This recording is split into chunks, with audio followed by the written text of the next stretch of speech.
Dear students, in this module we will try to understand and get ourselves familiar and get introduction to what is quantum chemistry. And we have Professor A.K. Bakshi with us, and I will be asking questions from you sir from students perspective, because I personally feel that quantum chemistry is actually very the students are really afraid of this subject, maybe because of the maths problem or something else, and then there is so much confusion between classical mechanics, quantum mechanics. So, I will request you to introduce what is this quantum mechanics. See, you have very rightly said that students are often very much scared of this topic, because I personally feel that if one is clear about the concepts behind quantum mechanics, then there will not be any difficulty. Whatsoever mathematics comes in this, that is basically to facilitate those concepts. Now, you asked me about quantum chemistry. The first thing which one has to keep it in mind is that quantum chemistry is the application of quantum mechanics to the problems of chemistry. So, the more fundamental question is, what is quantum mechanics? So, now what is quantum mechanics? In this regard, most important thing is that quantum mechanics is a theoretical science. Everything we do in quantum mechanics is theoretically. But now the next question comes, it is a theoretical science of what? It is a theoretical science of microscopic matter. Now one may ask the question, what is so special about microscopic matter that you need a separate science? It is so because microscopic matter, in that case, dual behavior is very significant. Microscopic objects like electrons, protons, etc., they have significant particle character as well as wave character. Therefore, we cannot ignore any one of these two characters. So, therefore, we need a science which simultaneously takes into account both particle as well as wave character, and that is what is quantum mechanics. Something called classical mechanics also we have studied. So, how is this quantum mechanics different from classical mechanics, sir? See, classical mechanics is basically based on Newton's laws of motion, and that has been the mechanics which people have been following for years and years, centuries like that. Newtonian mechanics is, we also call that, years. So, classical mechanics actually is basically dealing with macroscopic objects in contrast to quantum mechanics which deal with microscopic objects. Therefore, I think in a very simple language, I will say that classical mechanics gives you the laws of motion of macroscopic, and quantum mechanics gives you the laws of motion of microscopic objects. Because one thing is very clear, one should understand that the word mechanics is common in both of them, and the mechanics means science of motion. So, both are dealing with science of motion, one for macroscopic, other for microscopic. But this quantum, the name having quanta, so what is the significance of quanta in quantum? One will have to really go into history as to how this quantum mechanics originated, because it originated sometimes in the 20th century, beginning of 20th century, in around 1920s. Till the end of 19th century, people had the feeling that classical mechanics is all what we should need to learn and it can explain everything. But then in the 20th century, certain phenomena were discovered, experimental phenomena were discovered, which could not be explained on the basis of classical mechanics. These include, black body radiation, then we have got photoelectric effect, then Compton effect, atomic spectra, heat capacity of solids, etc. All these experimental phenomena which were discovered, these could not be explained on the basis of classical mechanics. And therefore, a big question mark came whether classical mechanics has some limitations, or what is wrong with, why is quantum mechanics failing, why is classical mechanics failing in this case. And then certain new developments took place, and especially the role of Max Planck was very important, who introduced a very famous equation, E is equal to h nu. That's how, that means energy is transferred or etc. in the form of quantas. Quantas, I think that's where this originated, and that's how all these phenomena led to many features. And the most important thing which concluded from these experimental phenomena was that radiation, that means light, has not only wave character, it has also particle character. That means the dual behavior of radiation was established. That was a significant breakthrough. Another thing which comes to my mind is how this Bohr's atomic structure, the Bohr's model that we are familiar, there were failures in that, and then how that led to the evolution of quantum.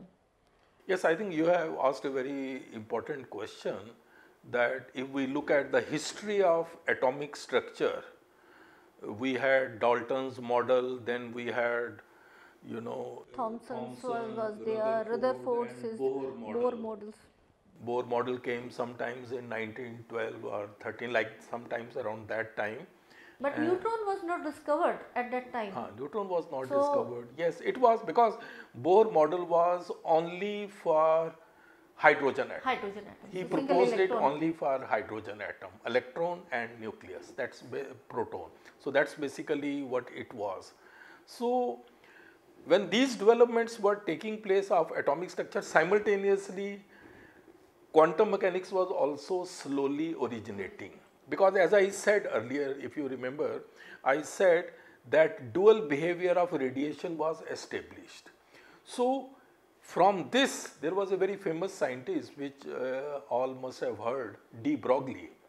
De Broglie said that nature manifests itself in two forms, matter and radiation. He said that if radiation has a dual behavior, then on symmetry grounds, matter should also have a dual behavior, and therefore he proposed that particle and wave character, and there is a very famous equation which everybody knows, lambda is equal to h upon p, which is called de Broglie equation. This equation is very simple. Lambda can only be of a wave, h is the Planck's constant, and p is momentum which can be only of a particle. So this embodies particle and wave character. So this came in 1923, because you asked, why I am telling all this thing is because you were asking about atomic structure. So when Bohr model had come in 1912 or 13, people accepted it, but it had many limitations. Why further developments did not take place except for Sommerfeld model? It was because in the Bohr model, electron was treated as a particle, which now de Broglie said that it should have a dual behavior. Therefore, you need to consider both particle as well as wave character of electron. That was important. And secondly, in Bohr there was a concept of stationary orbits. That means the path around the electron. Now, path cannot be found out because once it was established that light has a dual behavior and radiation has a dual behavior, it gave rise to what is called Heisenberg uncertainty principle. According to Heisenberg uncertainty principle, you cannot determine position and velocity simultaneously. Therefore, you cannot know the path. Therefore, the concept of stationary orbits which Bohr had proposed, that was not correct. That had to be ruled out. And that is why further developments in atomic structure did not take place along that model of Bohr. Therefore, that had to be discarded, and altogether a new model which is called the quantum mechanical model of atomic structure was proposed. The essence of this model is that this takes into account both particle as well as wave character of microscopic objects. So, here also if electron jumps from one to higher position, it will require energy, and if it drops, is it correct, or it will be? It is the same, now, because Planck had already said that energy is transferred in the form of quantas. Therefore, if it jumps, it will absorb a quantum of radiation, or if it comes from higher level to lower level, it will emit radiation. This was also the principles of atomic spectrum. But as such, the orbits are not there. It is like a diffuse boundary, and the concept of. Yes, the concept of the orbits which were there in Bohr model, they are not true. Now, the modern atomic structure, we talk about probability. Now, we talk of the concept of orbital. Orbital is basically is related to wave function, as students will study in the later modules. We talk about wave function, we talk about probability considerations. Therefore, the concepts are totally different. All these s, p, d and f orbitals, so they are outcome of these equations that will be derived using the quantum. Yes, quantum mechanics, because once quantum mechanics was established, then people started applying quantum mechanics to various problems. When they started applying to the problems of chemistry, we call it quantum chemistry. So, it can be applied to biology and physics? Yes, there are books you must have seen. There are many books in the library about quantum physics. There they are applying quantum mechanics to physics. Applying quantum mechanics to physics means taking into account both particle and wave characters. But again, to the microscopic systems there also. Similarly, in the bio. So, all these are microscopic, unlike statistical mechanics.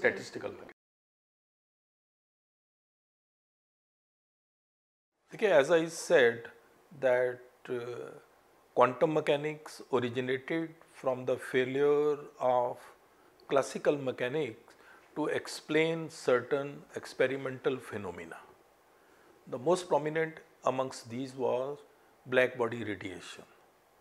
Now, there is a black body radiation. Black body is basically a hypothetical body which emits and absorbs all types of radiations. So, for the black body radiation spectrum, as you can see here, it looks like this. Now, this is the experimental curve, but classical mechanics could not reproduce or could not explain this curve, and that was a very big failure of classical mechanics. Similarly, there is a phenomena of photoelectric effect. When radiation falls on a metal piece, it emits electrons. Now, this is a phenomena which is very well known, but it could not be explained very properly, and the explanation of the photoelectric effect was given by Einstein. There is a well known equation, Einstein equation, which explains photoelectric effect, but that can be explained only if we assume that radiation consists of particles. So, this is a very big thing. Similarly, in the case of Compton effect, where there is a scattering phenomena, as you can see here, the change in the wavelength which occurs when scattering takes place. Here also you can see that this explained in the shift in the wavelength cannot be explained on the basis of the wave nature of the radiation. This can be explained only on the basis of the particle nature of the radiation. So, these phenomena along with atomic spectrum and others led to the conclusion that in all of them explanation can be achieved only if it is assumed that the radiation has a particle nature. So, the next question which comes to my mind is, you also talked about statistical mechanics. So, now we have quantum mechanics, we have classical mechanics, this difference I have understood. and maybe my students also have understood here. But what is this statistical mechanic and how this is related to quantum mechanics? Yes, I think this is a very good question because there is often a confusion in the minds of the students regarding the difference between quantum mechanics and statistical mechanics, and of course also classical mechanics. As I already said, that quantum mechanics is basically a theoretical science of microscopic objects. Why so? Because for microscopic objects, particle and wave characters are very important. You cannot ignore any one of them. But for macroscopic, bigger objects, classical mechanics is the answer. But as regards statistical mechanics, one has to keep it in mind that statistical mechanics basically deals with the bulk. If you have, say, 1 mole of atoms or 1 mole of electrons, how will you study it? You can't study it quantum mechanically. You can use quantum mechanical result as the input, but ultimately you have to take a statistical average, and that is what statistical mechanics does. So, they are all dealing with mechanics, science of motion. One is for macroscopic, one is for microscopic, and the other one is for a bulk matter. For example, in thermodynamics, the properties which we calculate, entropy or internal energy or enthalpy, all these are macroscopic properties. Statistical mechanics theoretically can calculate all these properties. Why enthalpy has so much value, why entropy has so much value. So, that is basically the significance of statistical mechanics. So, using statistical mechanics, we will be able to calculate the bulk properties, am I right? And that is where the role of maths comes, that is where you have to use integration, differentiation, summation. So, I think this role of mathematics come in all these sciences. So, that should not be very scary because that is only to facilitate. You have to be very clear about the conceptual part. Now, for example, if you look at how quantum mechanics will operate, for suppose you have to study quantum mechanics for a particle in a box, hypothetical case, how will it work? You know, or if you have to study hydrogen atom, or if you have to study hydrogen molecule, there are basic rules which we will study in details later on, but there are 4 basic rules that whenever you have to study any system quantum mechanically, first step will be write down the fundamental equation, which will be Schrodinger equation. We will discuss it later on. So, once it is written explicitly, second step is what are the boundary conditions for the system. That means what are the restrictions on the system. That is the second step. We have to define them. Third step is we solve Schrodinger equation in the light of the boundary conditions. And once we solving means there are 2 unknown quantities, psi and E. So, these are the 2 quantities which we get out of the solution of the Schrodinger equation. And H is Hamiltonian. H is the Hamiltonian, which is the total energy operator, and the solution of Schrodinger equation will give us psi and E. E is the total energy, whereas Hamiltonian H is the total energy operator. So, once we get psi and E, then the last step is finding out the properties of the system. That we can find out from psi, because psi is called storehouse of information. Everything about the system, every information is contained in psi. Then using certain rules, we can calculate or we can extract that information. So, that is basically how quantum mechanics operate. If you talked about particle in a one box, suppose we take this example, if it is moving in x axis or y axis or z axis, does this also the student has to keep in mind while solving? This becomes important while writing the Schrodinger equation. Okay. If it is moving in x direction, the corresponding Schrodinger equation will be different. If the same particle of the same mass is moving in y or z direction, the equations will be different. Otherwise, basically the results would be same.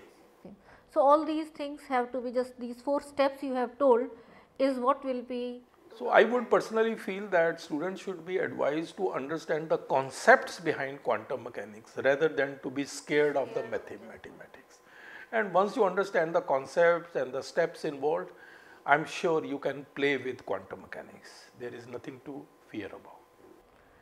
I think you have really made this introduction to quantum chemistry, where not only quantum chemistry, but broadly it is more quantum mechanics. When it is applied to chemistry, it is quantum chemistry. When applied to biology, it becomes quantum biology. When applied to physics, it becomes quantum physics.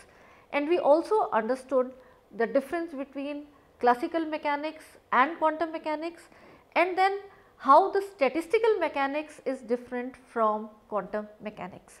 So, in the subsequent modules, the study is going to be even more interesting. We will apply all this knowledge and learn about more things.